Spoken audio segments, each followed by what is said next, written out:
Shigaraki has awoken and it is time to go on the fight because holy goddamn, he is strong. I'm going to say this week after week until I get to see how much it takes to put him down, but goddamn, Shigaraki is one OP character. We have to talk about episode 6/119. Before I get into it, welcome to NonStopAntonio, where I talk about everything nerdy. If you like content just like this, hit the subscribe button for more, and I hope you enjoy this video. I think it's safe to say that Shigaraki has topped All For One, and he is more powerful, more menacing, and more dangerous than anything our heroes have faced before. He went from being this villain who was kind of in the background, he's still dangerous, to something that's going to be absolutely unstoppable.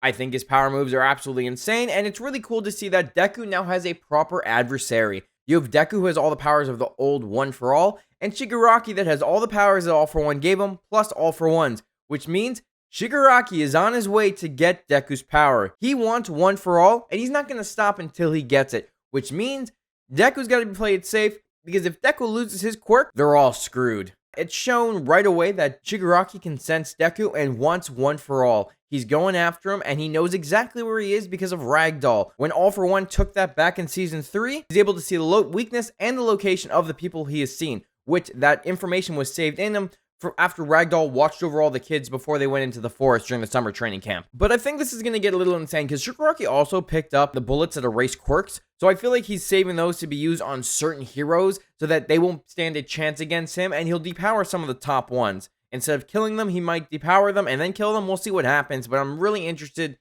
in what's going on because they're still continuing that storyline after Season 4, and we haven't really seen much from it except, just a few instances here and there. And I like how Endeavor goes straight in for the fight. He's full blazing. He lights the whole area on fire, and Shigaraki just walks out like it's nothing because he has a regeneration power. Because of course he does. I have no idea how they're going to stop him. He can decay anything he touches. He can send up shockwaves. He can disrupt your communications. And the dude can heal from anything now. Like, I don't know how Shigaraki's going to be able to be stopped. I'm assuming it's going to be from Deku being able to access all of One For All so that he can access all the different powers and be able to use his full strength rather than just a couple things so far. That's how I think it's going to go down. And Deku still can't access 100% of his power yet, so he can only do so much. It's going to be a freaking epic fight when they face off because goddamn. And I like how Deku knows that Shigaraki's coming for him. Like, he hears Endeavor mention One For All, and he's like, I know what's going to happen. And he just goes straight in another direction to make sure that Shigaraki does not go after the survivors and make sure that all his friends are safe. And I love it. He's a selfless hero. He's going to go save the day. And Bakugo follows right after because he's the only one who understands what Deku's going through and knows, after also hearing One For All, that Shigaraki is after Deku. And he also is not going to let Deku take the shine. He wants to face Shigaraki himself. After Shigaraki took him back in Season 3, he wants revenge and he wants to go after him because he's got to prove that he's the best hero that there is.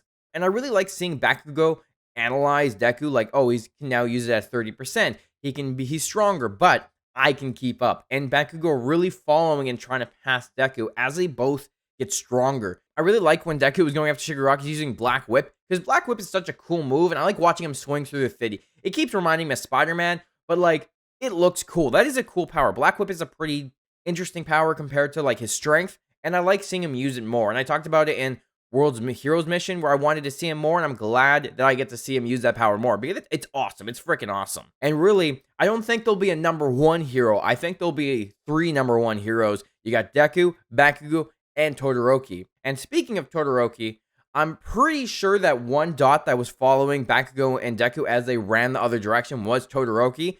He just didn't make it to them in time. So when we get to next episode, I think we'll have Todoroki showing up to the fight with Endeavor and maybe watching his father die. That's just my theory because all the pro heroes went after him. And luckily you have Eraserhead who's stopping Shigaraki from using his powers so that no one can die from all the decay.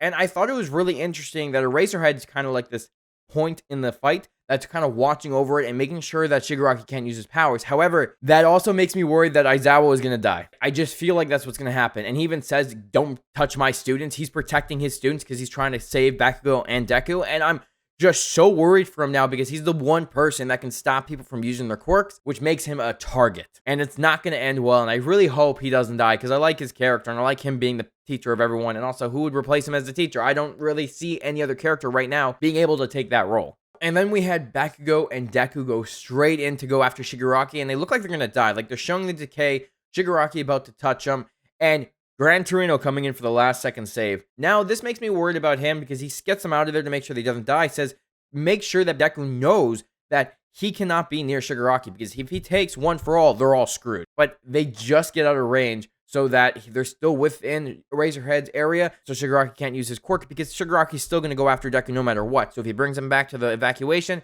Shigaraki's going to fall, and it's not going to end well for all the heroes. However, that's when a bunch of Nomus wake up, because they never got decayed. And I'm like, holy shit. I don't know how the heroes are going to fight these guys. They're already having a hard enough time fighting Shigaraki. The main heroes aren't really going to have a good chance against the Nomus, because they've already caused trouble for so many of the bigger heroes, the number ones, and all, like, the top 10. And I just don't know how they're all going to face them. And it's going to be insane, because I'm sure Class 1A is going to have to join the fight to fight the Nomus. They've seen them in action. They haven't fought them really on one-on-one, but they know what they're like. Hopefully they can be able to do it. I don't think any of the Class 1A is going to die, but some of our pro heroes definitely are.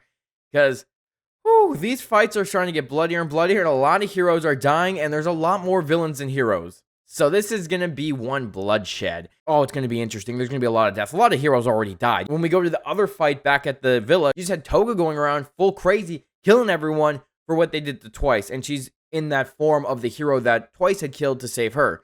And I'm like, God damn, she's strong. We also had Cementos and Mount Lady go against Getten. And I like how Cementos made like a bat for Mount Lady, and she used a cement bat to go after him. I thought that was pretty cool, because she's pissed. You got this giant hero, and it's cool to see her wield some giant weapons as well. Every episode just kind of keeps amplifying it. Oh my god, you got Nomus, then Shigaraki. Shigaraki getting more and more powerful as we go on. Destroys the hospital. We have them fighting with the villa. We have Gigantomachia still being awakened. We haven't seen him go full rampage yet, but I'm sure that's about to happen. Now we have Nomus. Like, it's just more. It just keeps going, and I don't know when it's going to slow down. It just feels like this whole season is going to be one battle, and it absolutely is amazing. Like, it is so good.